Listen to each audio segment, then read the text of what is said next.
김남훈의 인파이팅.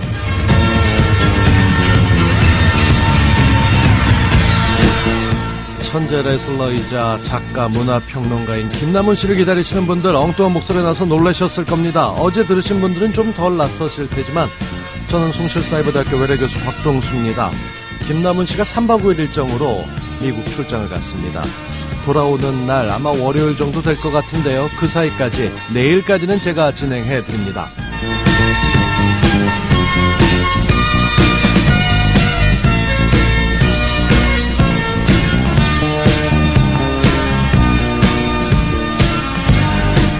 인파이팅, 사전적인 뜻을 보면 접근전, 근접전 이런 의미도 있지만 내분, 갈등 이런 뜻도 있습니다. 딱 사흘 진행하는데 그 사이도 좀 팬들의 반응이 많았으면 하는 생각을 하게 되는데요. 오늘 내용도 알찹니다. 에듀머니 재윤경 대표와 함께하는 참사리, 최영준 기자와 함께하는 모토톡, 한 주 고비인 목요일 지치지 말고 진 빠지지 말고 인파이팅 타고 고비 넘겨보시기 바랍니다. 인파이팅 출발합니다.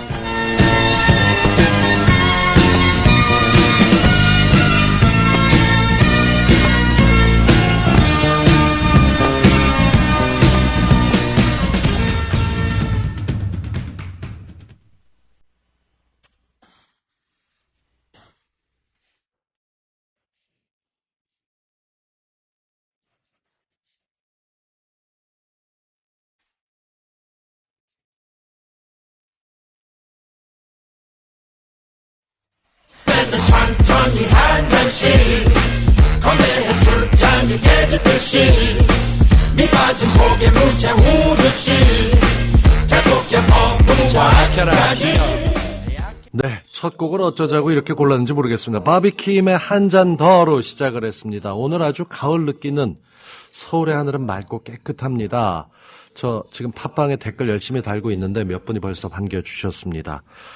정말 기분 좋은 오후 활기차게 해드려야 될 것 같은데 어제 제가 들어가서 댓글을 좀 살펴보다 보니까 이 글 쓰셨던 분들이 반프로 같다라고 얘기를 하셔서 오늘은 소리를 좀 지르고 시작을 하고 있는데 이게 잘 돼야 될 텐데 모르겠습니다. 제가 내비두면요 5분 내에 굉장히 진지하게 가라앉습니다. 마이크도 아직 제대로 잘 못 쓰고 있어서 지금 PD님께서 가까이 효진 PD가 와서 정리를 해주셨습니다. 이 가을 환절기 되다 보면 감기 좀 걸려서 고생하시는 분들도 계실 텐데요. 오늘 고생하지 마시고 오후에 나른한데 잠깐 잘못 지내다 보면 또 몸 쌀쌀해져서 감기 걸릴 수 있습니다. 충전하셨으면 좋겠네요. 광고 듣고 본격적으로 1부 시작하겠습니다. 경북 봉화군을 지역 기반으로 하고 있는 복권되지 않은 정치인 정봉주입니다. 농민을 살리겠다 그러면서 농촌으로 들어온 당군 이래 최초의 정치인이다. 농산물에 자기 목숨을 건 사람들, 이분들이 생산하니까 정말 믿을 수 있는 농산물 중에서도 믿을 수 있는 거죠. 생산지를 명시하고 농민을 명시한 이런 믿을 만한 생산물을 마트에 가시는 것보다도 싸게 살 수 있다. 우리 가족의 건강을 위해서 노력하다 보니까 농촌도 살리는 7월과 8월에 봉봉협동조합에 가입하시면 이순신 농산물 선물을 드립니다. 아무에게도 알리지 말아야 한다는 뜻에서 이순신 농산물 선물입니다. 검색창에서 봉봉협동조합을 입력하세요. 여우처럼 쇼핑하자 폭스마켓. 디자인 만족, 품질 만족, 가격 만족까지 깃털처럼 가볍고 시원한 황토평상복 상하 세트가 단돈 12,000원 무료 배송까지 해드립니다. 착한 가격에 하이퀄리티 에코 아웃도어 60여 종을 유통단계 축소로 폭스마켓에서 기존 가격보다 70에서 90% 할인된 놀라운 가격에 만나실 수 있습니다. 국민TV와 함께하는 참 좋은 쇼핑몰 폭스마켓. 문의는 1566-5476. 검색창에 폭스마켓을 입력하세요. 폭스마켓.co.kr.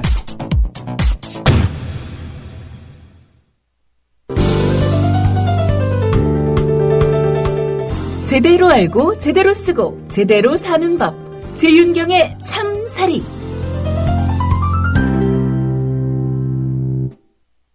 네, 재은근 대표님 모시겠습니다. 어서 오십시오. 네, 안녕하세요. 네, 정말 오랜만에 뵙죠. 예. 제가 CBS에서 라디오 프로그램을 할 때 그 경제 프로그램 1000회를 할 때 네네. 함께 영광스럽게 와서 공동 진행을 해주셨고 또 세상을 바꾸는 시간 15분 할 때도 와서 아주 멋지게 제대로 잘 살려면 경제생활 어떻게 해야 되나 네. 해주셨는데 이렇게 또 뵙습니다. 네네. 인연이 참, 네. 근데 점점 더 이 활동 영역이 커지면서 바쁘게 활동하시는 모습 보니까 좋던데요. 예, 그러려고 그랬던 건 아닌데요. 네. 예, 이게 돈 문제가 심각하다 보니까 자꾸 찾네요. 그 충분히 이해가 됩니다. 네. 저도 정치 시사 쪽 얘기를 빨리 접고 네. 어디 뭐 딴 데로 가보려고 그러는데 이놈의 사건이 계속 터지다가 네네. 오늘은 대통령께서 사과인지 아닌지 아, 뭐 얘기하셨나요? 굉장히 뭐라고 네. 얘기를 해서 뭐 어르신들께 다 드리지 못해서 죄송하다 뭐 이런 비슷한 톤으로 얘기를 하셨대요. 네. 근데 어쩜 이렇게 뉴스가 많은지 네네네. 다 묻혀버렸어요. 아. 비행기 추락해서 F5가 추락을 했는데 조종사는 다행히도 탈출하셨다는 얘기도 네. 있었고 김승현 회장 뭔진 잘 몰라도 돈 문제가 얽힌 대기업 회장인데 파기환송해서 돌아갔고 네. 이석기 의원은 결국 구속해서 지금 들어가는 걸로 기소가 됐는데 검색어 1위는 설리와 최자입니다. 이게 세상이 어떻게 돌아가고 있는 건가요 이거? 잘못되고 있는 거 아닌가요 이거? 네. 참 14살의 나이를 극복하고 넘어가는 이런 얘기. 네네. 제가 지금 대본 없는 얘기를 하고 있어서 PD와 재밌는. 아니 제가 오늘 뉴스 보다 보니까 너무 한심해서. 맞아요. 네. 저도 이렇게 검색 순위를 이렇게 볼 때마다 깜짝깜짝 놀라는 게 있어요. 네. 정말 그 세상 이야기의 중심이 연예인이라는 게. 네. 연예인이 안 된 방송용 연예인으로 희성같이 어젯밤부터 등장했었던 그 참 여러 가지 얘기들도 있지만 네. 저는 노무현 정부 때 한 사람 콕 찍어서 미워하라고 하면 변양근 비서관을 미워하고 싶거든요. 아, 맞아요. 그 파트너분이 참. 신정아 씨가 네. TV조선에 새로 나올 진행 정치쇼의 진행자로 하신다더라고요. 컴백한다고 네. 이 강용석 씨에 이어서 또 다른 이미지 세탁이 아니냐 이런 얘기가 나오고 있는 걸 보면서 참 험한 세상을 살고 있다는 생각을 하게 돼요. 당연히 돈 문제도 더 험해지지 않을까 싶어서 네네. 오늘 참사리 정말 제대로 대부 얘기해 주신다고요. 네네네. 갓파더 대부는 아니죠. 그렇죠. 이런 유머 하지 말라고 그랬는데 계속하네. 아, 이거. 그냥 느낀 게. 예. 이 돈을 빌려서 쓰는 얘기들. 어쩔 수 없이 생계형으로 빌리는 것도 있긴 한데. 네네. 결론적으로 좀 너무 비싸지 않나요, 이자율이? 사실 그 생계형으로 빌릴 수밖에 없는 환경이라는 게 좀 안타까운 거죠. 그러니까 생활비가 부족하지 않도록 열심히 살면은 돈벌이가 가능한 세상인 게 가장 바람직하고요. 그리고 일할 수 있는 여건이 안 돼서 일을 못하면 이제 사회 안전망에 도움을 받아야 되는 건데. 그렇죠. 예. 아니 기본적으로 생활비가 해결이 안 되는데 빌려서 그럼 어떻게 갚으라는 얘기냐. 근데 거기에 이제 더 나아가서 심지어 그 이자율이 거의 살인적이죠. 그렇죠. 네. 지금 합법적으로 나와 있는 이자율은 40% 이하로 묶어져 있는 걸로 알고 있는데. 39%가 법정 최고 이자율입니다. 그렇죠. 네. 그렇게 묶어서 그 전까지 그러니까 다르게 얘기하면 원금의 반을 갚아야 되던 것에서 좀 네. 깎아서 이제 한 40% 갚는 정도. 네네. 100만 원 빌리면 40만 원 이자. 네. 연간. 예. 3년이면 120이죠. 그러니까 3년 네. 지나면 원금을 확 네. 넘어가는데 이런 끔찍한 거를 계속해야 된다는 것 자체가 예. 대부업이 그럼에도 불구하고 지금 계속 성장하고 있다 이런 얘기가 들리던데요. 어떻습니까? 실태를 좀 알려주시죠. 일단 사실은 그 최근에 그 대부업체가 저축은행 인수하겠다고 하고 있고요. 그리고 또 아시겠지만 그 배구단을 또 그렇죠. 예. 네. 아주 기가 막히죠. 네. 그래서 요즘에는 광고를 또 그렇게 하잖아요. 그 급할 땐 택시를 탈 수도 있는 거지. 그거 지금 목소리가 너무 낭낭해서 네. 이렇게 원본이 어떤 건지 예. 저희 발판의 효준 PD가 준비했대요. 잠깐 들려주세요. 네네. 참, 나 오늘 러시앤캐시에서 대출 받았어. 어? 은행이랑 카드 놔두고 왜? 바쁠 땐 쉽고 간단하거든. 근데 거기 이자 비싸지 않나? 기간은 줄어들게 빌린 기간만큼 내니까 짧게 써야지. 그래? 처음에 다 내는 줄 알았지. 버스랑 지하철만 탈 수 있나. 바쁠 땐 택시도 타고. 하긴 시간은 돈이니까. 조금 비싼 대신 편하고 안심되는 거? 좋은 서비스란 그런 거 아닐까? 좋은데요?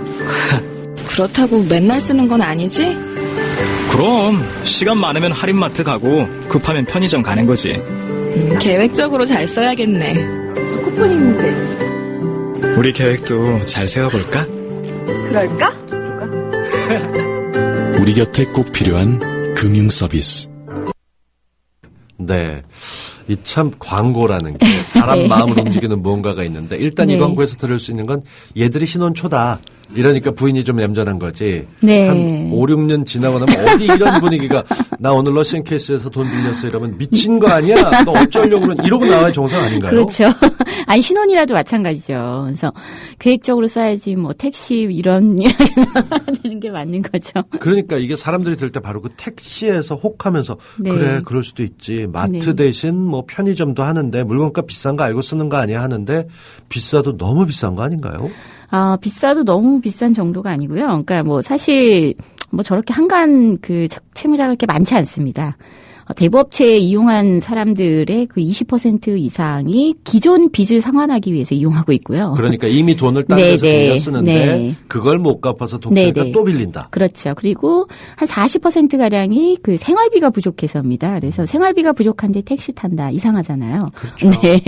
그 장면을 봐도 얘가 옷도 잘 입고 네, 네. 꽤 괜찮아 보이는 네. 뭐 뉴요커 같은 분위기. 네. 우리 샌프란시스코 밤길을 헤매고 있는 김남훈 씨하고는 전혀 다른 분위기로 네. 그렇게 빌리고 있는데 이게 급할 때 잠깐 빌려도 이자가 기본으로 아무리 못해도 30% 이상은 되잖아요. 그러니까 저 광고에 사실은 이제 좀 리얼하게 그 현실 이야기를 좀 보태면 사실 급하면 카드를 이미 많이 그 빼쓰거든요. 그렇죠. 예, 대부업 대출보다 더 빨리, 더 쉽게 카드를 그 인출기에 꼽고 현금 서비스 누르기만 하면 되기 때문에. 근데 그것도 이자율이 네. 24% 그렇죠. 이상은 기본으로 네, 나오잖아요. 네. 24% 이상 되고요. 30%까지 되지만 그래도 39%는 아니라는 거죠.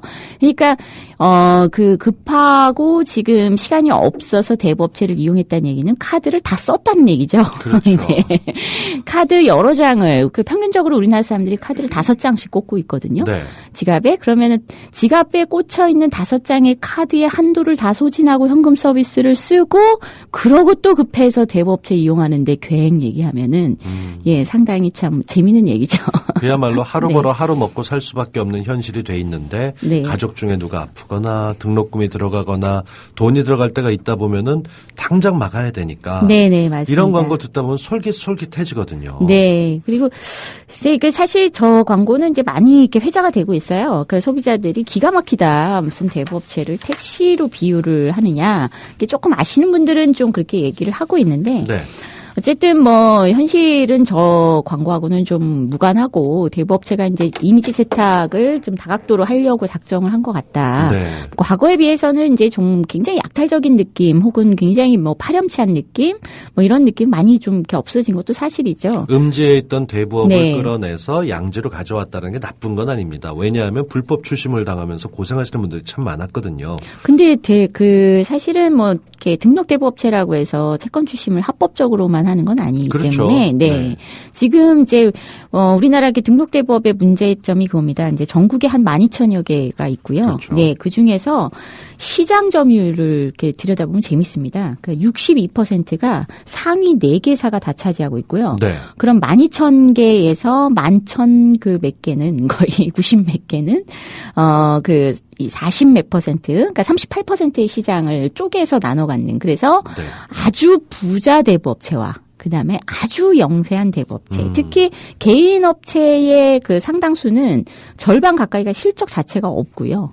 네, 실적이 실제로 없어서 그런 건지 그렇죠. 아니면 음성으로 돼 네, 있는데 겉으로 네. 해서 세금은 피하는 네, 또 다른 그런 목적이 돼 건지 있는지. 그것도 알 수 없는 상황이고. 찌잘찌다님께서 뭐 광고해요? 청취자들 수준을 너무 믿네요라고 하셨습니다. 저희 네. 샘플로 들려드린 거예요. 이게 네. 뭐 나쁜 광고라서 끄트머리는 잘랐고요. 네. 이 사르르님도 공감하셨다고 얘기를 하고 최윤경 대표님 얘기해가면서 네네. 지금 뭐 인터넷 얘기도 해가면서 약탈적 금융사에 잘 읽고 있다. 검은별님이 또 글을 올려주시고 네, 하셨어요. 네, 고맙습니다. 일단 이 대출 얘기해가면서 저희가 광고 얘기를 제일 먼저 했고 실태 얘기했던 거에서 상위 4개사에 돼 있다라고 하게 되면 이것 자체가 일단 정상적인 구조는 아니라는 거죠. 예, 그리고 사실은요, 그 39%라는 게 그 법정 최고 이자율이지, 그러니까 한마디로 뭐냐면, 신용도가 제일 나쁜 사람은 39%까지 이자율을 부과할 수 있다는 거였지, 사실상 뭐 39%를 동일하게 모든 사람에게 적용해라, 이 얘기는 아니었거든요. 그럼요. 예, 근데 평균 금리를 보면요, 정말 재밌습니다. 평균 그 여신 금리가 예, 대출 금리가 38%가 나옵니다. 그러니까 그게 네. 최고로 정말 안 좋은 사람, 어차피 네. 금융권에서 빌리지 못한 사람이니까 네. 이렇게 받을 수도 있지만 괜찮은 사람 좀 깎아줘라 했더니만 상위 4개사가 독식하는 구조에서는 야 최대로 받아 이렇게 네네. 돼버리는 거죠. 지금 금리 담합 현상이 예 이거는 뭐 경제학자들은 다 이거는 과점 현상에 그리고 금리 담합이라고 얘기할 수 있다. 이제 이게 불법성의 문제는 따져봐야 되겠지만 어쨌든 62%의 시장을 점유하고 금리가 평균 금리가 38%가 나온다. 이거는 금리 담합이다. 이렇게 얘기를 하고 있습니다. 근데 대한민국이란 나라 자체가 이게 담합에 관한 한 담합의 역사를 써도 될 만큼 공사도 짜고 쳐서 자기들끼리 네. 건설사들 얘기해도 과징금 얼마 받아가고 네. 끝내고 네. 옷값도 그렇고 기름값도 그렇고 틈만 나면 담합 안 하는 데가 없는데 얘들끼리 안 했겠어요? 했죠? 했겠죠? 이건 뭐 담합 안 해도요. 네, 제가 봤을 때는 그냥 눈치껏. 네. 당연히 여기 가보고 저기 가보고 물어보게 되면 네, 이 신용 조회라는 게 사실 쉽지 않아서 네, 네. 요즘 대부업을 이용하게 되면 정말 내몰린 사람들, 네네. 생활비를 빌려고 했던 사람들이라고 보면 대부업 쪽에 관련돼서 얘기들을 조금 더 많이 해봐야 될 것 같은데 이 대부업 실태를 파악하는 4개사들이 이렇게 모든 걸 다 쥐고 흔들게 되면 금융감독원이라는 데가 이런 거 감독해야 되는 거 아닌가요? 사실은 이제 100억 원 이상대의 좀 대형 대부업체 같은 경우는 금감원에서 같이 이제 관리 감독을 하는데요. 네. 이렇게 원칙적으로는 대부업체 관리 감독 권한은 지자체에 있습니다. 지자체가 네, 하게끔. 지자체가 그래서 지역에 어디 등록도 네, 되고 네. 나오는 거군요. 네, 그래서 이게 법 자체가 굉장히 허술한 게 이제 뭐 싱가포르나 홍콩, 그다음에 일본 요런 나라의 이제 대부업체 대부업법에 의해서 이제 금전거래에 대해서 법 적용을 시키고 있는데요. 굉장히 이제 엄격하게 관리하기 위해서 시키는데 우리나라는 등록시켜 주려고 대부업법을 만든 것처럼 작동이 되고 있습니다. 그래서 이게 속을 들여다보면은 대부업법상 대부업자를 등록할 수 있는 요건이 네. 자본금 규제도 없고요. 그다음에 영업장에 대한 규제도 없습니다. 그 당시에 음지에 있던 걸 끌어낸다고 너무 편하게 해준 거 네네. 아니었나요? 그래서 10만 원. 등록비 10만 원만 있으면. 네. 무슨 장난도 아니고 돈을 10만 원 내고.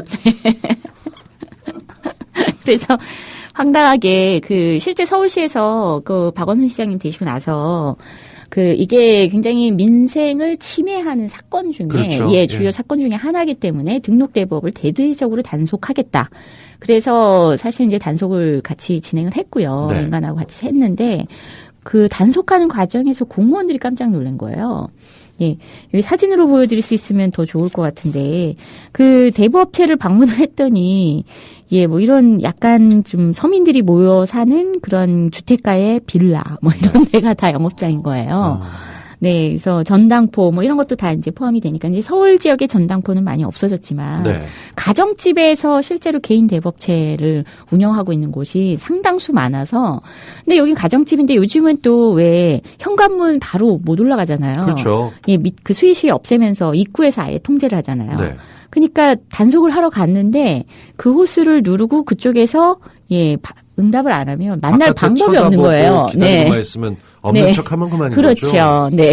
그래서 단속 자체가 불가능한 그런 구조를 갖고 있고 단속을 했더니 한 30%가 대부분 이제 불법적 소지를 법 위반 사항을 갖고 있더라. 네. 합법적에 대출하시려면 지금 금액이 얼마 안 되고 300만 원 정도까지만 돼요. 근데 돈이 급하신 것 같은데 신용도가 확실한데 좀 저희가 좀 다른 분을 좀 소개를 해드리거나 하면 근데 이건 이자가 높고 잘못되면 큰일 나. 그래도 하시겠어요? 라는 식으로 권한다는 거를 저도 녹음을 들었었거든요. 네네네. 그거는 이제 완전히 불법 사채 시장으로 유입하는 거고요. 그러니까요. 네. 거기는 반쪽 발을 들여놓는 게 아니라 발가락 하나만 걸쳐도 큰일 난다면서요. 네네. 계속 그런 식이더라고요. 그러니까 처음에 39%에 빌려줬다가 이제 못 갚으면은 일수 상품을 좀 소개해주고 계속 그런 식으로 이제 빚을 돌리더라고요. 네. 네. 그래서 결국은 오히려 대부업체의 연체율이 지금 저축은행 연체율보다 그렇게 안 높은 걸로 나타나고 어떻게든 받아내는 거군요. 네, 노하우가 아주 많은데 대부업계에서는 그렇게 얘기를 한다고 합니다. 그러니까 수년간의 영업의 결과 노하우가 있는데 무조건 원리금 원리금으로 상환받고 그다음에 39% 때리고 300만 원 이상 절대 빌려주지 않고 네 그렇게 하면은 원리금으로 갚을 수 있으면서 갚아 나가면서 원금이 좀 줄어들면서 동시에 이자 부담이 30몇 %라는 것 때문에 사람들이 네. 그걸 제일 먼저 갖게 돼 있다는 거예요. 그렇죠. 예, 그리고 추심에 대한 두려움은 공포는 어쨌든 다른 일반 제도금융권보다는 좀 높기 때문에 네, 그래서 대부업체가 저축은행에 비해서 오히려 네, 연체율이 좀 양호한 편이라고 합니다. 하긴 우는애 젖준다고 시끄럽게 하고 괴롭힐 게 네. 너무 뻔히 보이고 얘들은 법도 없이 막 가고 거기다가 지금 우리 댓글 올라왔던 호수풍경님께서 저 광고 볼 때마다 편한 거 찾다 장기 적출된다 그러는데 라고 하셨으니까 네네. 뭔지 모르는 공포감들이 대부업체에 있는 네네, 거예요. 네. 어깨들에 뭐 깍두기 형님들이 문신하고 나타날 것 같고 예. 상황이 이런 걸 보다 보면은 공포에서 집어넣어서 대출까지 연계되는 거. 세상에서 제일 무서운 건 칼도 총도 아니라 돈입니다. 돈 빌려 쓰는 게 제일 위험합니다. 이렇게 얘기를 하긴 하는데. 네. 우리나라는 그러면은 단속도 나가고 지자체가 노력을 하고 있지만 서울이야. 네. 예산도 있고 노력도 하지만 지역의 경우는 또 각 지자체마다 상황이 다르지 않겠어요? 서울도 사실 이번에 박 시장님 그 당선되시면서 거의 처음 했다고 해도 과언이 아니고요. 저희가 처음에 이제 그 단속 권한 자체가 구청에 있습니다. 그러니까 서울시가 구청에 이관을 시켜버린 거예요. 그래서 이제 서울시가 할 수 있는 게 아니고 이제 구청이 또 해야 되니까 구청 공무원들을 다 모았죠. 네. 모아서 담당 공무원들 모았는데 처음에 깜짝 놀란 게 절반이 20대 여성분인 거예요. 하하, 이런. 네. 담당 공무원이 오셨는데. 네. 너무, 아니, 저분들이 어떻게 대부업체를 단속을 하지? 그 김남은 씨 같은 사람이 가서 서 있어야 네. 되거든. 네. 그래서 안 되면 헤드락도 좀 걸고 일단 체격은 좀 좋아야 되는데 네. 저희 담당 PD가 지금 마른 데다가 낮에 라면으로 한 끼 떼어가고 있는 이런 아주 굉장히 안타까운 상황에 남자가 가도 될까 말까인데 네. 말이 안 되는 거죠. 20대 예. 여성이 가서 어머 뭘 하겠어요. 그렇죠? 그래서 그 공무원분들을 그 또 서울시의 그 또 연구원 있잖아요. 서울연구원에서 인터뷰를 좀 해봤더니 네. 그 단속을 할 때 가장 힘든 게 뭐냐 그랬더니 오피스텔의 그 대부업체를 영업을 하는 곳은 정말 두렵다라는 얘기를 하더라고요. 들어갔다 혹시. 네. 문 잠그면 무리도 아니에요. 네. 정말. 그래서 그런 공포심이 많이 생기고 그리고 구청마다 사실은 담당 공무원이 한 명인데 네. 그 공무원이 또 대부업체 단속만 하지는 않습니다. 그렇죠. 예, 수십 가지의 일 중에 하나라는 거예요. 그러니까 힘이 많이 들고 부담 가는 일이니까 뒤로 미루게 되고 그 네. 사이에서 불법이 아닌 업체들마저도 네. 불법으로 흘러갈 수 있게 되는. 그렇죠. 영업은 사실은 그리고 이 대부업체 단속을 가봤더니 그 개인 대부업체를 운영하시는 분들이 법을 아예 모르더라는 거죠. 그냥 신고하고 하면 되는 거지 내가 착하게 네. 하기로 법은 전혀 모르는. 네, 법 내용 모르는 거죠. 그러니까 지킬 수가 없는 거예요.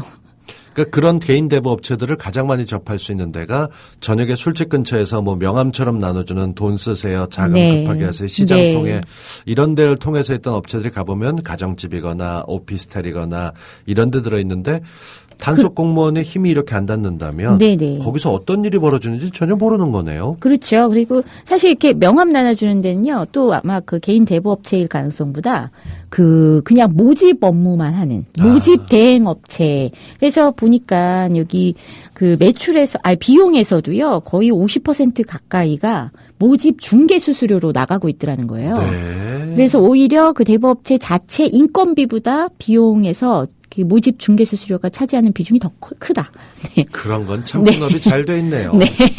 그러니까 뭐가 됐건 사람들한테는 전부면서 네. 어차피 뿌릴 거 네네. 같이 돌아다니면서 하겠다는 얘기인데. 그러니까 4단계, 5단계의 모집책을 갖고 있다고요. 그러니까 4, 5단계인데 중개 수수료가 또 뭐 한 8% 가까이 된다고 하니까 예, 그 명함들이 대부분 예, 중개업체다. 하하. 자기 돈을 빌려주는 게 아니라 여러 대부업체를 갖고 있어서 딱 이 고객이 오면 그 사람의 신용도를 보고 현재 대출 현황을 보고 조금 괜찮다 싶으면은 좀 우량한 대부업체로 보내고 좀 안 좋다 싶으면은 이제 점점 이제 조금 상황이 여건이 어려운 개인 대부업체로 이렇게 보내는데 네. 그러다 보니까 그 상위 60%를 시장을 차지하고 있는 그 4개사 같은 경우는 어마어마한 흑자인데요. 그렇죠. 예, 웬만한 기업하고 비교할 수 없을 정도의 아니, 영업 큰 이익을 내고 기업들도 있다고.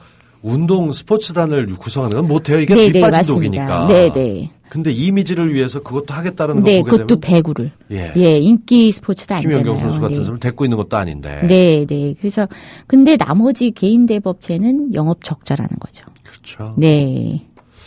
참 이런 것들을 여러 가지 나가면서 지금 치우재한님께서 최고 이자율 24%를 제한해야 돼요라고 얘기를 하셨습니다. 30% 이하로 끌어내려야 된다는 얘기가 많았었는데 정부가 지금 이렇게 되다 보니까 안 되고. 네.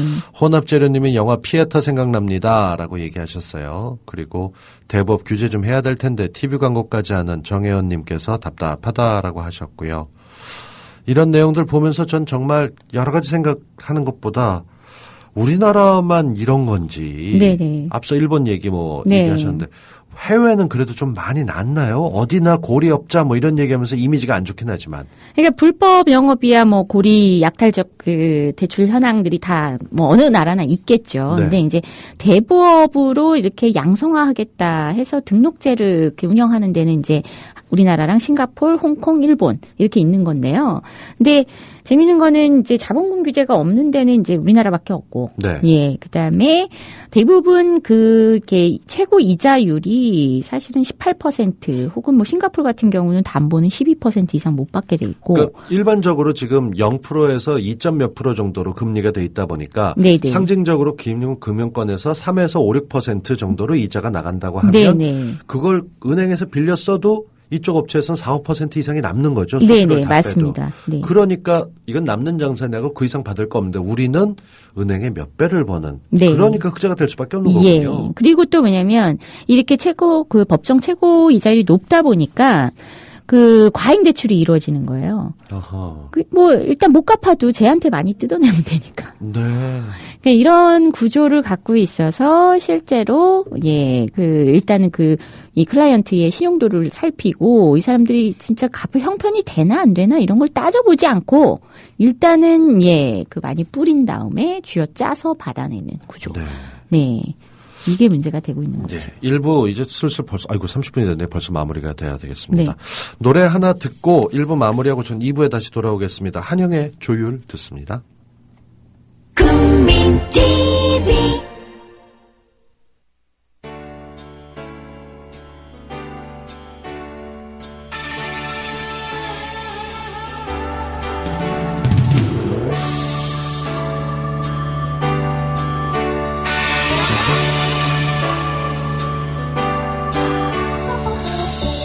알고 있지 꽃들은 따뜻한 5월이면 꽃을 피워야 한다는 것을 알고 있지 철새들은 가을 하늘 때가 되면 날아가야 한다는 것을 문제야 무엇이 문제인가 가는 건 모르면서 그저 달리고만 있었던 거야. 한영의 조율 들으셨습니다. 다른 건 몰라도 이 금융 대부 정책만큼은 적극적인 조율이 필요하다 이런 생각이 드는데 저희가 아까 대부업체에 광고를 내드렸어요. 정말 말도 안 되는 광고입니다. 급할 때 택시 타는 기분으로 대부업체 이용했던 신용도 폭락하고 이자가 못 갚고 하루만 밀려도 연체까지 나면 끔찍한데 미라클 양님께서 댓글을 남겨주셨는데 이거 보고 한참 생각했어요. 이 글을 쓴 카피라이터 본인도 괴롭다고 술 마시면서 많이 울었습니다.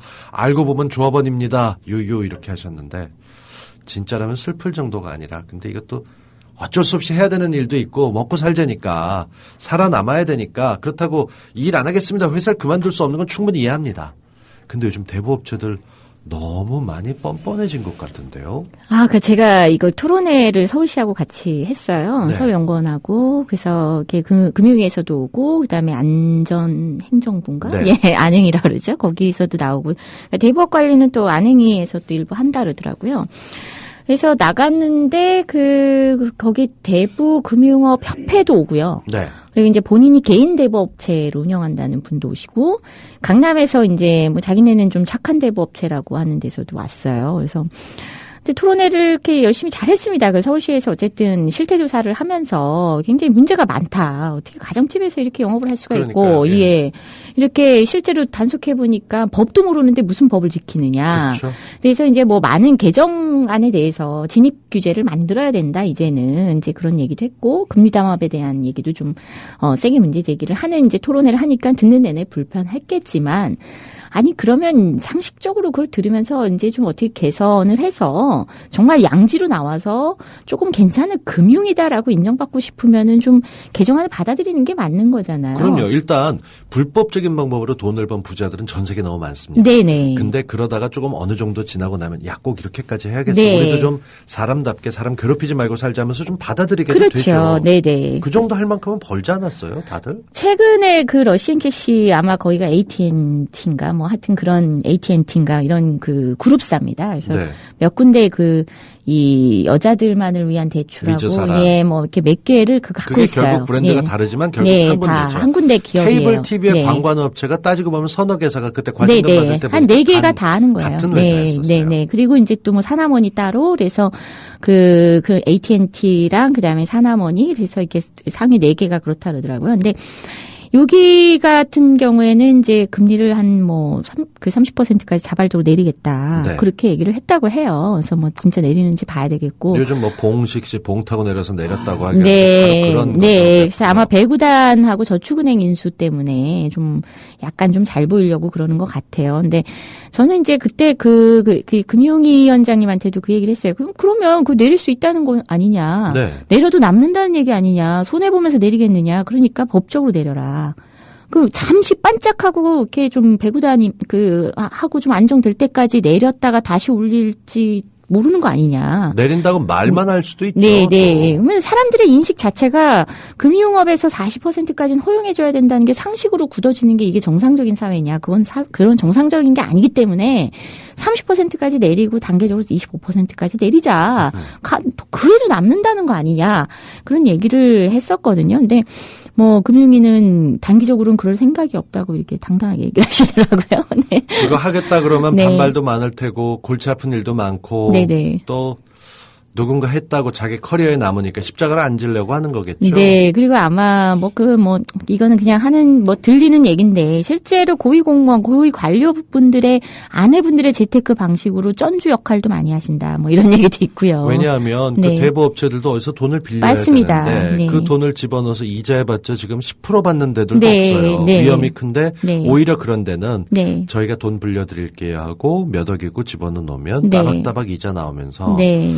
5-6%가 아니라 불법적으로 빼돌린 돈들, 현금 쌓아두는 돈들이 그런 네. 거 아니겠냐 이런 네. 지적이 있거든요. 네, 그래서 그렇게 뭐 그런 얘기까지도 있기 때문에 실제로 실태 조사를 한번 저는 금감원이나 이런 데서 좀 해봐야 되는 게 아닌가 싶은데 어쨌든 그 토론회에서도요 개인 대부업자가 나와서 이런 얘기를 하더라고요. 개인 대부업자랑 그 강남에서 뭐 착한 대부업을 한다는 데서 하는 얘기가 네. 얼마나 안타까운 줄 아느냐. 돈 빌리러 오는 사람들이 정말 우리 아니면 이 사람들은 갈 데가 없는 사람들이다.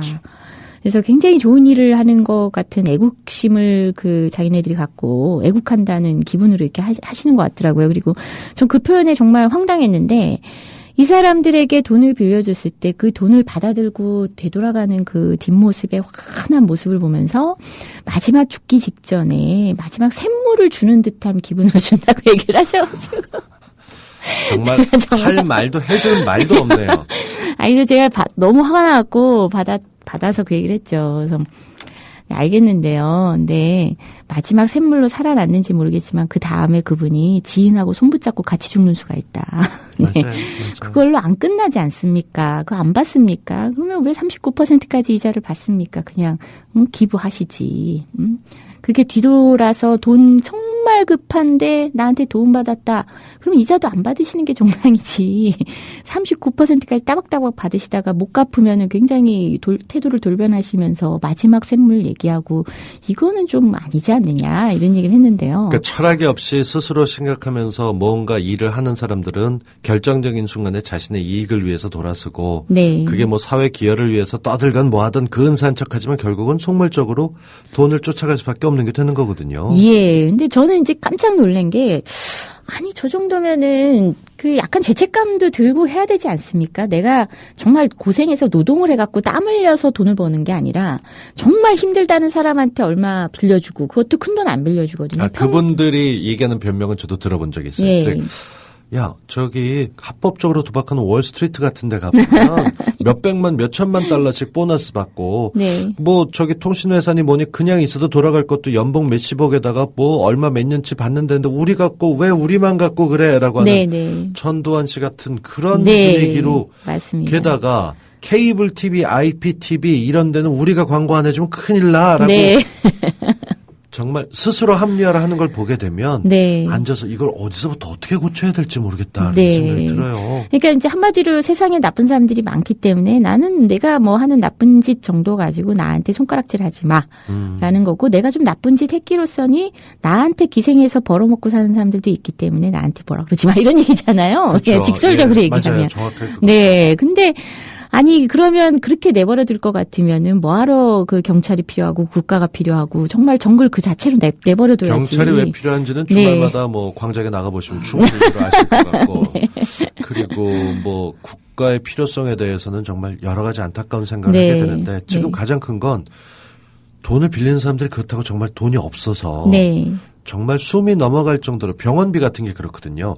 근데 기존에 있는 제도들, 예컨대 병원비도 어떻게 생활이 안 되는 경우는 분납해서 받을 수 있는 제도 같은 것들이 있는데도 잘 모르잖아요. 이분들도 맞습니다. 법을 모르잖아요. 제도를. 네. 그러니까 아까도 말씀드렸지만 대부업체가 좀 금리가 높다는 거 정도는 좀 아는데 저희가 이번에 그 가계업체 실태 조사를 해봤어요. 그래서 대부업체 이용하시는 분들한테 본인이 이용하고 있는 대부업체의 금리를 알고 있느냐, 그랬더니 안다고 답한 사람들이 한 80%가 되거든요. 비싼 줄은 알고 한다. 아니요. 근데 더 기가 막힌 게 뭐냐면요. 그 다음에 그래서 당신이 알고 있는 금리가 몇 %냐 그랬더니 다 20% 미만으로 기록하는 게 60%가 넘는 거예요. 현실을 잘 모르고. 예, 본인이 안다고 생각하는데 사실은 뭐냐면 실제 금리보다 10몇 프로를 이상을 낮게 생각하고 있는 거죠. 속았거나 아니면 잘못 알고 있거나. 네. 예, 금리도 모르고 빌리고 있거나 혹은 금리를 속여서 빌려주는 불안전 판매가 만연하거나. 네, 이렇다는 겁니다. 그래서 어쨌든 그 금리도 모르고 빌리는데요. 이 사람들도 또 뭐냐면 대부업체 이용자의 그 7, 80%가 기존의 대출을 다 갖고 있어요. 네. 카드 대출, 저축은행, 캐피탈, 그리고 나서 대부업체로 가더라. 네. 돈을 어떻게든 마련을 해야 되는데 이게 돈이라는 게 기업에 묻어나는 것도 그렇지만 정말 돈이 없거나 자산이 없어서가 아니라 현금 흐름이 좋지 않아서 이달에 들어올 돈을 누가 결제를 안 해주면 난 들어올 줄 알고 이미 지출을 잡아놓거나 그게 공교롭게도 전세로 옮기는 때라든가 집을 장만해야 될 때라든가 아이 등록금이라든가 이렇게 되면 좌절하게 되고 젊은 친구들 같은 경우도 의외로 카드 빚들이 많고 이 대출이 기존 대출이라는 게 저 돈 빌린 거 없는데 하는데 자동차를 할부로 사거나 등록금 대출 같은 거 받으면 이것도 또 다 잡혀 있는 거 아닙니까? 그러니까 젊은 친구들도 많은 거죠. 그렇기도 하고요. 저는 이제 이 과잉 대출이 고금리의 이런 약탈적 과잉 대출이 어디서 이렇게 시작되나 이렇게 저희가 좀 보니까 결국은 그렇더라고요. 그러니까 이 대부업 대출을 정말 병원비 때문에 학비 때문에 생활비 때문에 빌리는 것도 있지만 저희가 최근에 만나뵌 분들은 빚독촉 때문에 대부업체를 빌리는 거예요. 그러니까 앞에 빚이 이제는 못 갚게 된 거죠. 그러니까 리볼빙 쓰고 카드론 쓰고 카드 여러 장 돌려 쓰고 그러고 있는데 또 카드 결제일이 다가오고 그래서 하루 이틀 연체했더니 카드사에서 난리를 치고 한 달 정도 연체했더니 뭐 법적 조치를 하겠다고 뭐 으름장을 놓고 하루에 막 그냥 여러 군데에서 전화 오고 이러니까 사람이 못 견디겠으니까 막 돈 빌려주겠다는 돈 얘기만 나오면 막 귀가 이만해지고 눈이 커지고 그냥 바로 이렇게 전화기 돌리게 되고 그런 경우가 많더라고요. 그러니까 저희는 이제 채무를 조정해주는 상담을 하는 건데, 그러니까 주로는 사실은 저희가 돈을 빌려주는 게 아니죠. 법원을 데려가거나 모시고 가거나 아니면 워크아웃을 시켜드리거나 주로 이제 저희는 법원을 가서 해결을 해드리도록 도움을 드리는 건데 저희한테 전화 와가지고 하시는 말씀이 나는 못 견디겠으니까 어쨌든 돈 좀 빌려달라. 이 얘기가 굉장히 절실하게 많습니다. 그러니까 아까 그 대부업자가 한 얘기가 맞는 거예요. 막 죽을 듯이 와서 돈을 빌려달라 한다. 근데 그분이 왜 죽을 듯이 와서 빌려달라고 했느냐? 이미 뭐냐면 카드사, 캐피탈, 저축은행에서 너무 많이 빌려준 거예요. 안 되는 분한테 자꾸 빌려준 거예요. 능력도 안 되는 분들한테 자신들이 대충 해갖고 무조건 빌려줬고 잘못됐으면 그걸 손해 처리를 하거나 우리는 그렇죠. 못 받는 걸 해야 털어야죠. 되는데 네네. 쥐어짜는 거죠. 쥐어짜니까. 실제로 금융사 직원들 가운데서 자기네들이 부실 대출했던 거 다른 건 아니고 기업체들한테 빌려준 돈들 그 엄청나게 말도 안 되는데 부실 대출 나갔던 건 떨어내잖아요. 네, 맞습니다. 근데 네. 만만한 개인들한테는 그걸 꼭 챙겨서 받겠다. 이자까지. 네. 이렇게 또 방송을 하면은 그 또 금융사에 계신 분들이 꼭 이렇게 그 댓글을 다시는데 네. 은행에서는 이런 채권 출시 안 한다. 카드사에서는 안 한다. 맞습니다. 안 해요. 근데 은행에요. 채권 출심 계열사가 있습니다. 그럼요. 있죠. 네, 따로 있어요. 은행 직원들이 안 해요.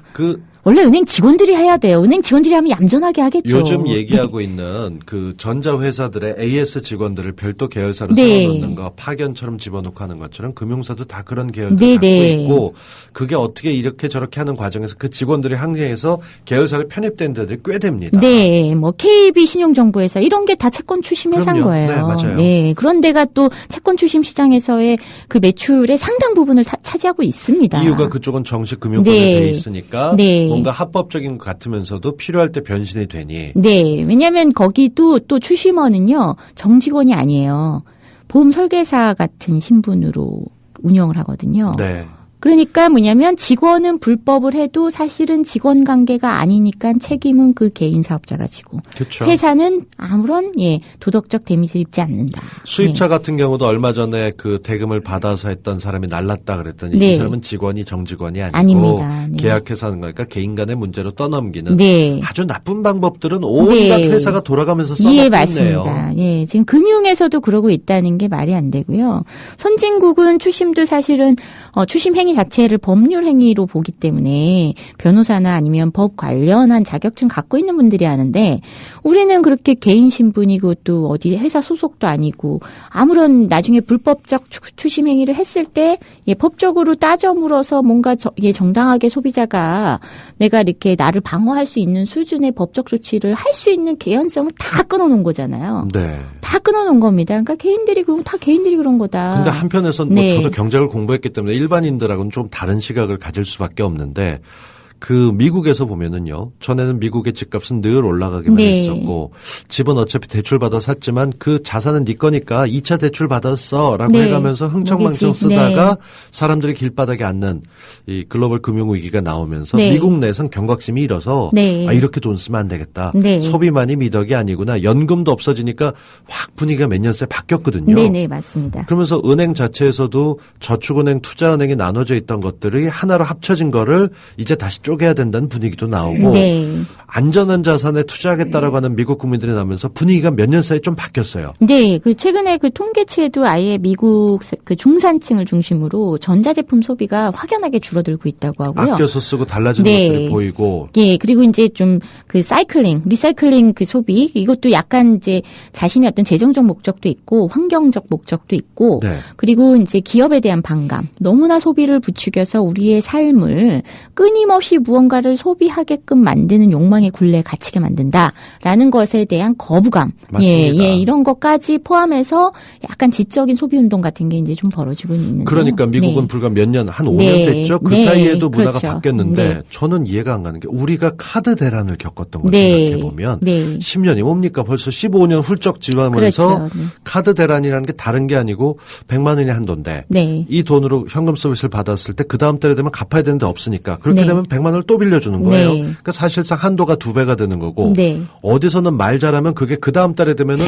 200을 갚는 게 아니라 또 얼마가 더 늘어나기도 네. 하고 이 과정에서 난 원치는 않는데 이게 내 통장에 들어있는 돈 같은 거 쓰다가 날벼락을 맞아서 네. 고생했던 기억들이 있거든요. 네. 근데 그게 10몇 년 지났으면 전국적으로 카드 대란이란 말에 카드사도 놀랬고 금융사 놀랐으면 얘들도 정신 차리면서 국민들 교육도 좀 했어야 되는데 이렇게 호되게 당한 게 이게 더 크게 다가오는 거 아닌가 싶은 그런 위기감도 느껴지는데요. 그러니까 카드 대란 당시에 그 신용 그 불량, 그래서 금융채무 불이행자라고 했죠. 그분들 숫자 400만이었잖아요. 네. 근데 그 이후로 이제 조금 줄다가 관리를 했죠. 그 당시로 예, 따지면 모아뱅크니 뭐 전체 희망모아니. 인구의 예. 100%가 그걸 됐다는 거니까. 근데 더 놀라운 게 뭔지 아세요? 몰라요, 뭔데. 네, 그 숫자가 최근에 다시 늘어서 이제는 만성적으로 300만 명이 늘 금융채무 불이행자라는 겁니다. 금융채무불이행자가 300만이라는 얘기는 300만 이상이 유지되고 있다는 보면 거예요. 네. 그 근처에서 얼정되고 있는 사람은 못해도 100만 이상은 더 된다는 네, 얘기잖아요. 맞습니다. 네. 게다가 지금 그때는 현금 서비스였는데 지금은 뭐냐면 카드론 시장이 더 많아요. 그러니까 그때는 현금 서비스를 막 빌리다가 다음 달에 한꺼번에 갚아야 되잖아요. 네. 근데 정부에서 너 카드가 너무 카드사들이 지금 무분별하게 했어. 한도 줄여 하고 금감원이 그때 시그널을 잘못 주면서 한 번에 와르르 무너진 분들이 좀 있는데 네. 지금은 뭐냐면 이거를 위험을 분산시켰어요. 어떻게 분산시켰냐면 다음 달에 한꺼번에 갚는 게 아니라 리볼빙으로 최소 결제만 하거나 그것도 맞아요, 안 되면 카드론으로. 그래서 사실은 잠재적으로 터지고 있는 게 300만이고 사실 이렇게 잠재적으로 이게 당장 터지고 있는 게 300만이고 그 잠재적으로 터질 것들은 파악도 안 된다. 지금 네. 저도 어저께 그 우편을 통해서 뭔가 받았는데 어떤 카드사에서 그 고지서도 아닌데 왜 날라왔지 이렇게 열어보니까 귀하는 카드론 대출 자격이 됩니다. 네. 그러면서 이자율이 거의 20%예요. 네. 카드사에서 보낸 건데 네. 20% 이자율로 최대 27개월까지 네. 뭐 3천만 원 가까이를 빌려주겠다라고 네. 온 거예요. 네. 보면서 제가 아니 일단 이제 20%가 뭐야? 지금 대출 받아서 쓰고 있는 집 담보 이런 것들은 6, 7% 정도 돼도 네. 상당히 그렇게 돼 있는데 엄청난 금액을 나눠주는데 그 밑에 솔깃하게 돼 있는 게 3개월은 일단 이자만 먼저 내셔도 됩니다. 네. 라고 돼 있는 거죠. 네. 저는 그 느낌이 들었던 게 돈을 빌려주고 입금하고 나면 석 달 동안은 유지가 되니까 뭔가 해지를 하거나 네. 갚아버리거나 할 생각이 없게끔 만들어주고 네. 사람이 한 석 달 정도는 이자만 내니까 견딜 수 있을 것 같거든요. 네. 근데 그것도 분명히 시기에 장난이 있는 거죠. 뭔가 27개월 하면은 24개월 동안 연장하면서 끌고 가면서 대출하는 사람들은 그걸 빌려주게 쓰게 만들어야 그게 또 실적 아닙니까? 그렇죠. 네. 그래서 뭐 27개월의 그 숫자의 비밀까지는 잘 모르겠는데 재밌는 거는 그 20% 높다 그러셨잖아요. 네. 카드사들도 카드론이 그 광고도 막 6%, 7%도 있고 8%도 있는데 네. 그렇게 대출이 공급이 된 케이스가 손가락으로 꼽을 정도라고 하고요.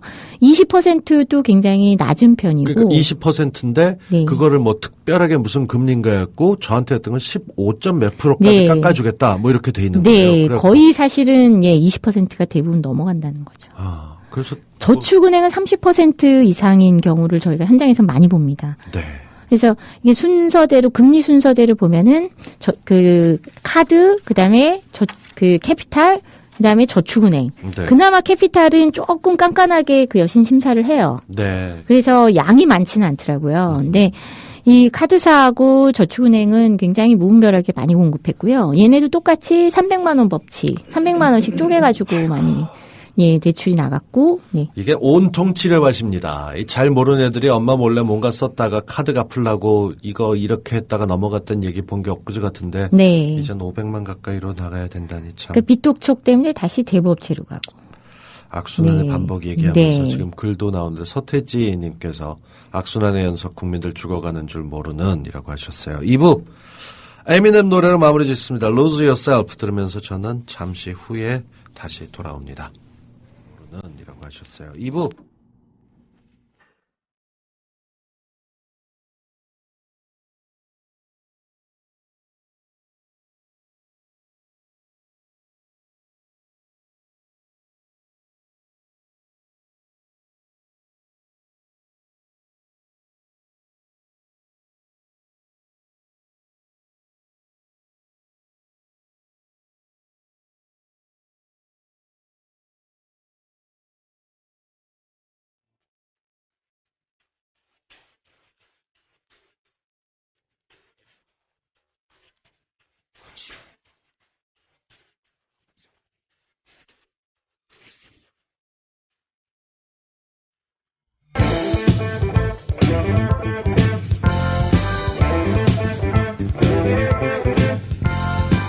여러분은 지금 김남훈의 인타이팅을 듣고 계십니다.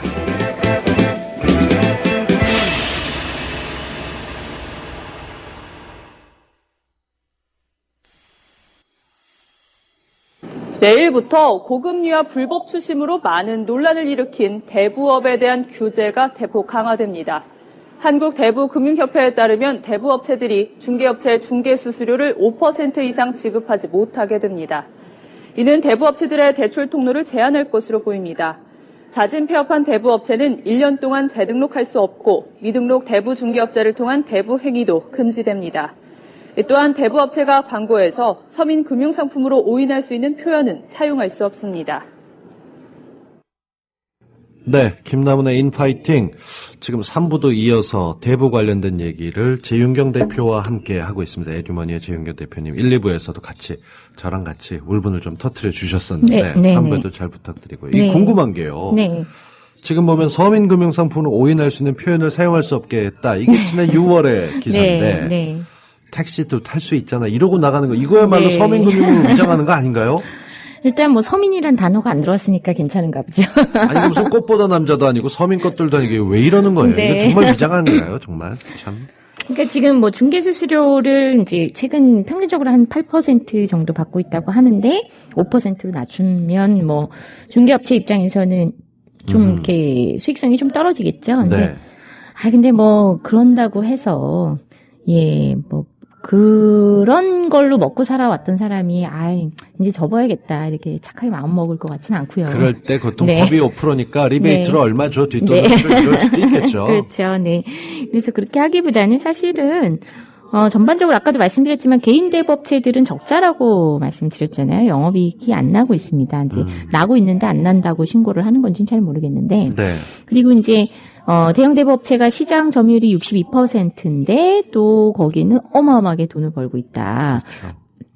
마진이 엄청나다는 거죠. 그래서 자금을 조달할 땐 자기네는 좀 싸게 조달하고 39%씩 이렇게 많이 남겨먹는다.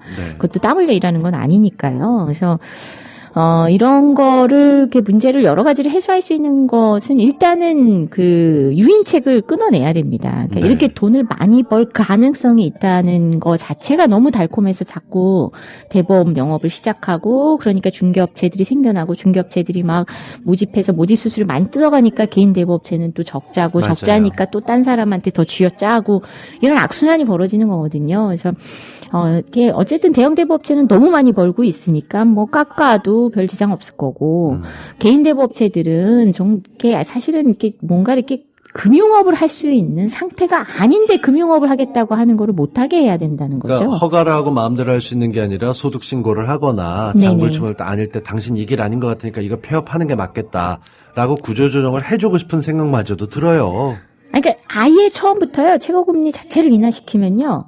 그냥 알아서 문 닫는다는 거죠. 그리고 들어오지도 않는다는 거죠. 그러니까 예를 들면 25%. 내가 자금을 조달해도 한 10%, 월 1부짜리는 내가 어떻게 조달해서 돈을 돌려보겠는데 근데 그래 봤자 떼이는 거 생각하고 25%, 15%만 남는다. 이건 좀 어렵겠다 해서 사실은 못 들어와야 된다는 거죠. 맞아요. 그렇게 막아줘야 되는데 지금 저희 댓글 보고 있는데요.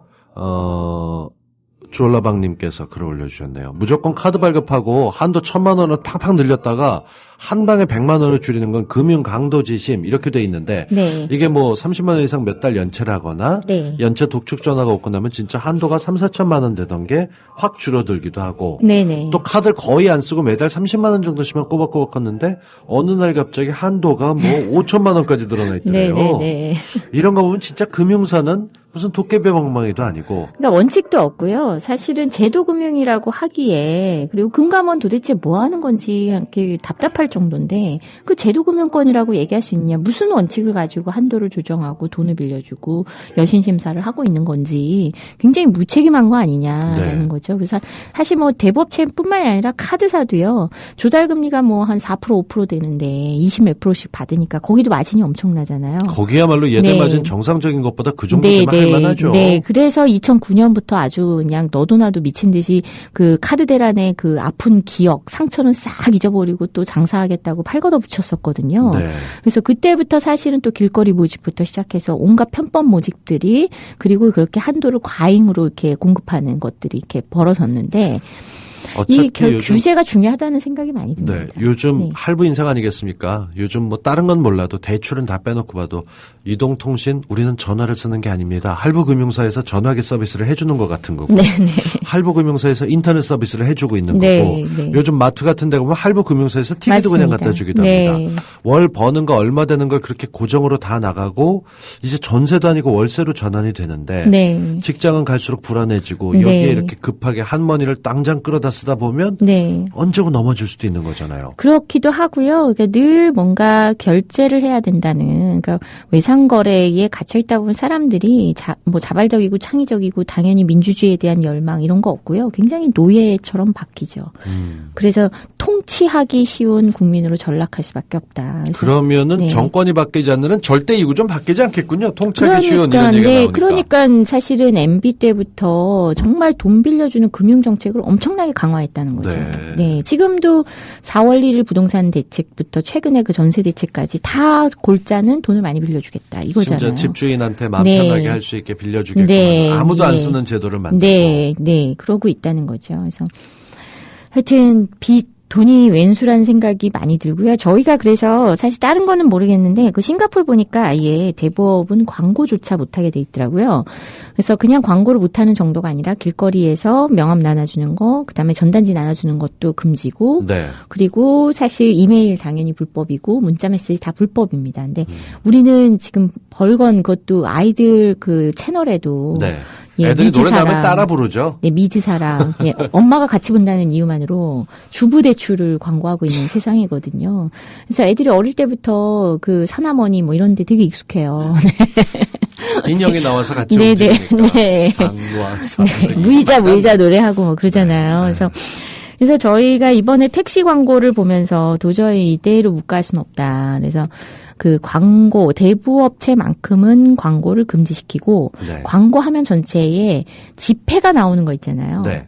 대부분 사실은 캐피탈, 그 다음에 카드사, 대부업체 이런 데가 자꾸 화면 속에 현금 따발을 던져요. 돈 따발을 휙 튀어나오고 몇 초 이런. 네, 이거는 사실 굉장히 이게 도파민 수치를 왜곡시키는 경향이 있기 때문에 뇌를 충동질하는 거죠. 그래서 이런 광고는 좀 금지시키는 운동을 지금 시작을 하려고 하고 있습니다. 근데 이게 정말 필요한 게 우리 뭐 조합원분들이 다 알고 계시겠습니다만 어떤 나라에 따라서는 담배나 술도 제약을 하고 시간대를 우리나라도 정해놓고 제약하고 있습니다. 있어요. 그리고 네. 심하게 뭐 폐암 사진을 집어넣는 담배 같은 식으로 네. 하는 나라도 있고 네. 호주 같은 데도 있지만 브랜드를 떼버리겠다 이런 얘기도 있는데 네. 지금 그 틈을 타고 대부업체가 이렇게 규제를 안 받고 있는 사이에 튀어다닌다는 거 대단히 사실 불쾌할 수도 있는 거거든요. 그러니까 사실 담배하고 술만큼 그거보다 더 위험하잖아요. 예, 지금은. 유해하죠. 네. 예, 유해합니다.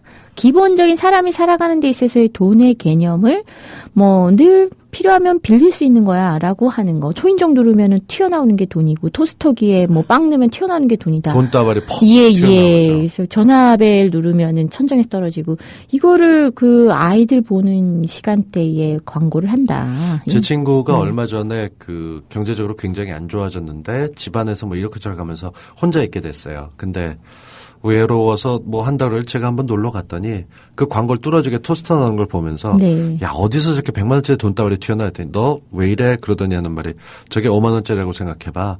돈다발 하나에 2개가 튀어나오면 1,000만 원이야. 네. 행복하지 않냐? 라고 얘기하는데 네. 보는 순간 저도 잠깐 야 그럼 정말 좋겠다라는 네. 생각이 드는 걸로 봐서 네. 유혹이라는 거 참 굉장히 무서운 광고죠, 그게. 네. 이렇게 돈에 유혹을 하고 원래 오늘 대부 얘기를 해가면서 전 끝말에 정말 이거 하나는 여쭤보고 싶은 게 준비된 건 아니지만 오늘 대통령께서 네. 모든 국민들 특히 어르신들한테 다 20만 원씩 드리지 못해서 죄송하다라고 얘기하지만 공약은 철회된 게 아니라고 얘기를 했어요. 네. 경제 교육 전문가로 네. 대출의 흐름을 버텨내고 노년까지 왔는데 네. 이것들이 열심히 국민연금 하라고 그래서 10년 넘게 했더니 나는 깎아준대. 국민들은 어떻게 반응해야 되는 건지 좀 애매하거든요. 그러니까 사실 저는 그런 생각이 들어요. 그러니까 예전에도 무슨 얘기하다가 이분들이 참 대단하다 싶은 게 주어가 없다는 표현을 한 적이 있었잖아요. 주어야 노상 없으시죠, 네. 이분들은. 주어가 없기 때문에 그건 성립하지 않는다는 국민들 수준을 뭘로 보고 저런 말을 하나 싶은데 또 국민들을 자꾸 뽑아주고 굉장히 안타까워요. 그러니까 공약을 했는데 공약을 지키지 않는데 공약 후퇴는 아니다. 네. 네. 그리고 자기 임기 중에 하겠대. 네. 이거는 미치는 거죠, 정말. 예. 그냥 가장 쉽게 생각하시면 모든 국민들에게 나이가 들고 65세 이상 되면 대한민국 발전에 기여하신 분들이고 노년생활 어려우니까 20만 원씩 드리겠습니다. 라는 게 대통령의 공약이고 네. 소득 수준과 상관없이 국민연금과 상관없이 20만 원 주겠다고 대통령께서 약속을 하셨어요. 네. 근데 이게 아주 현명하신 새누리당 분들께서 그건 공약의 구체적인 내용이 문구로 들어있진 않아요. 그러다 보니까 그걸 근거로 네. 이걸 주려면 국민연금하고 연동해서 어차피 국민연금은 내가 받는 게 있으니까 거기에 얼마 더 얻는 거다 이렇게 위장을 하고 있는 건데 네. 이런 뻔뻔함을 해외에서도 이 정도 민주화된 국가에서도 이렇게 할 수 있는 거는 국민들을 정말 너무너무 얕보는 거 아닌가요? 우리 국민들이 왜 그렇게 용서하는지 잘 모르겠습니다. 특히 뭐 실제 여론조사를 했더니 뭐 노인층에서는 뭐 수용하겠다고 그랬다 그러더라잖아요. 그래서 뭐 한편으로는 지지층이 그러겠다는데 이런 생각도 좀 들고요. 네.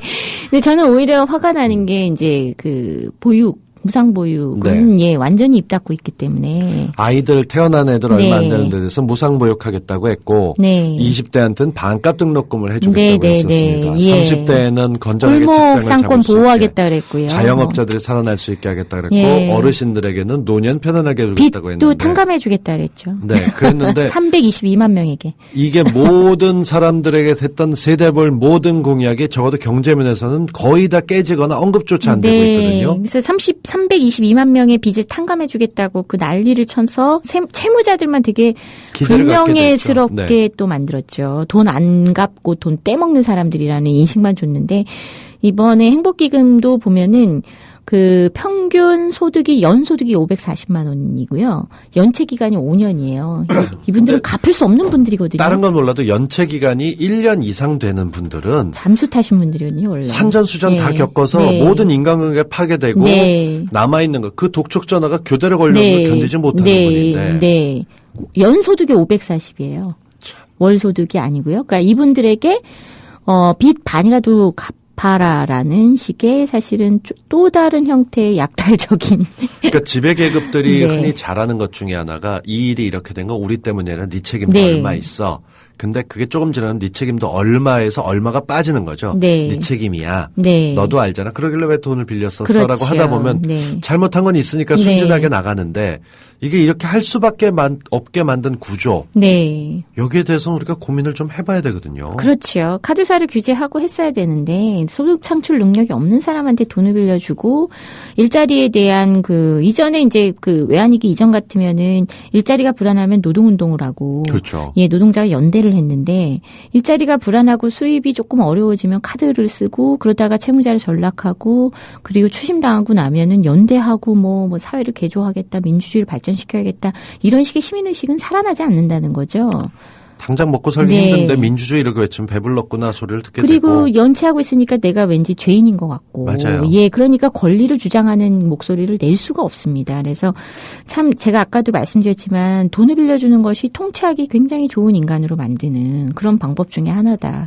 아이들이 네. 부모의 틀을 벗어나는 게 용돈을 안 받고 지들이 수입이 생기기 시작하면 네네. 통제가 잘 안 되거든요. 독립적이고, 네, 민주적이고, 예, 권리의식이 생기죠. 근데 네.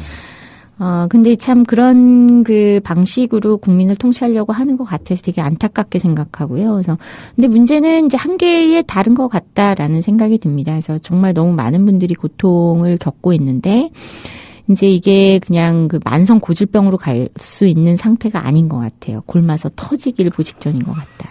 터지기 직전이다. 이게 정말 불안한 얘기가 되는데 이게 경제적인 문제로 있었을 때 못 살겠다라고 외치는 게 아니라 내 잘못이야라고 하게 되면 조용히 뒷산에서 다리 위에서 이렇게 스스로의 생명을 던져버리는 이게 아이가 뭘 잘못했다고 그랬을 때 어른들이 하게 되는 게 보다 보면 아이는 자신의 잘못 같지만 이게 학교의 구조적인 문제도 있고 살아있는 환경도 있고 여러 가지 탓이 있거든요. 네. 근데 지금 금전의 문제에 관해서는 전적으로 개인의 잘못인 양 떠들고 네. 있는데 우리 사회의 분위기 일단 이런 지옥 같은 사채의 늪이나 대출의 늪에 빠지지 않아야 되지만 이미 빠진 네. 분들 네. 할 수 있는 방법들 종류별로 조금만 도와줄 수 있는 거 소개해 주시면 일단은 좋겠어요. 서울시 같은 경우는 그 금융복지상담센터를 운영하고 있습니다. 그래서 여기서는 실제로 그 시민 친화적, 그 채무자 친화적인 상담을 진행하고 있기 때문에 채권단 입장이 아닙니다. 신용회복위원회 가지 마시고요. 거기는 채무자 입장이 아니고 채권자 입장이기 돈 받을 때문에. 사람들 입장에서 네. 이거 갚으셔야 돼요. 얼마 네, 하시겠어요? 네, 네. 이러고 나면 그게 유일한 것 같지만 서울시로 가봐라. 네, 그쪽은 훨씬 더 그 법원하고도 조금 더 이렇게 관계를 맺고 됐고 일을 하고 있고 조금 더 시민 친화적이기 때문에 금융복지상담센터로 가셔도 좋고요. 그리고 또 저희도 상담을 하고 있습니다. 그래서 금융정의연대라는 단체를 통해서 상담을 요청을 하시면 저희는 민원 대행 같은 거를 조금 더 하고 그다음에 복지와 그 채무 전체를 사실은 재조정하는 거는 저희도 한 번 더 금융복지상담센터에 의뢰를 합니다. 네. 왜냐하면 아무래도 행정 쪽이 저희보다는 실효성이 좀 높거든요. 근데 대신 저희는 뭐냐면 뭐 이전에 국민행복기금 신청했다가 또 이런저런 이유로 안 된다 하는 걸 저희가 집요하게 민원 접수해가지고 네. 예 처리해드린 사례도 좀 있고요. 저 주변에 보면 가끔 어르신들이 돌아가시면서 알게 모르게 빚이 남아있는 경우들이 있습니다. 네, 반드시 상담 받으셔야 그게 돼요. 네. 그 빚이 남아있거나 뭐하거나 재산은 상속받았고 돌아가신 지 얼마 됐는데 뜬금없는 카드사에서 연체된 게 이자가 붙어서 이만큼이다 네. 하게 되면 그걸 다 갚아야 되나 하는데 상담하고 줄이다 보면 사망하셨고 근거가 없거나 내지는 뭐 알려주지 않았기 때문에 네네. 금액이 조정돼서 어떨 때는 뭐 원금만 갚거나 네. 원금의 절반만 갚거나 이런 경우들이 생활소득 수준에 달라지더라고요. 그리고 또 뭐 그때 그 빚을 그 날로부터 3개월 이내에 상속 포기를 하시면 돼요. 네.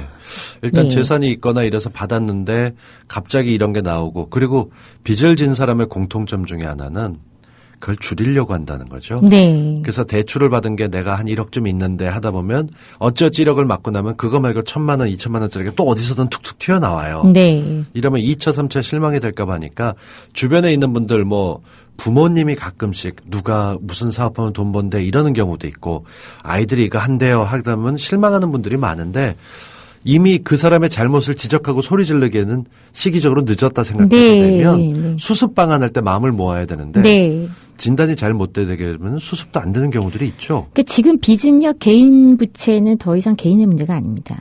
네, 뭐 중산층도 10명 중에 8명이 채무를 갖고 있거든요. 그리고 그 저희가 이번에 조사해 보니까 다중 채무자가 너무 많고요. 네.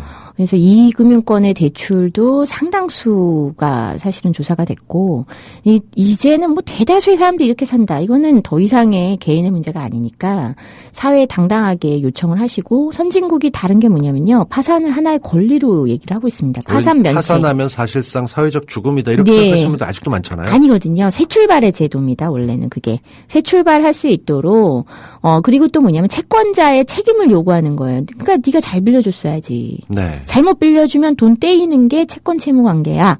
라고 하는 게 법적으로 명시돼 있는 거예요. 근데 우리는 그게 작동을 안 하고 있거든요. 네. 그래서 퇴로를 열어주지 않는 자본주의는 건강하지도 않고 사실은 그거는 역동적일 수도 없습니다. 뭐 누가 겁나서 투자하겠습니까? 그렇게 파산 면책 제도가 활성화가 안 되면. 건강하지 않은 자본주의, 민주주의 뭐 이런 얘기 듣는데. 참 어떻게 보면 사치기도 하고 우리나라가 그런가.